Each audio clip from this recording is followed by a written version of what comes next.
এটা হচ্ছে Sajek classic রিসর্টের room view, খুবই সুন্দর।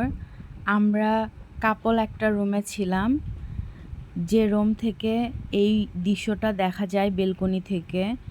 দেখছেন আপনারা, খুবই অসাধারণ। আপনারা যদি সাজেকে আসেন আপনারা এই হোটেলটা নিতে পারেন। এবং ওনাদের ওয়াশরুমও অনেক ক্লিন, বেসিন ছিল এবং কমোড ছিল, সাথে ওনারা আমাদের শ্যাম্পু এবং সাবান দিয়েছিল। এবং সবচেয়ে বড় কথা, এই রুমের যে ভালো একটা দিক, এখান থেকে পুরো হিল ভিউটা আপনারা উপভোগ করতে পারবেন। এখান থেকে পুরো আকাশটা দেখা যায়। এটা হচ্ছে এই রিসর্টটার বাইরের ভিউ। রিসর্টটা মূলত দোতলা, নিচতলা এবং দোতলা দুই জায়গা থেকেই সেম ভিউই আপনারা দেখতে পাবেন, এতে কোনো সমস্যা নেই। এখন একটু আকাশ মেঘলা ছিল, এই সময় দেখতে পাচ্ছেন আকাশে অনেক মেঘ।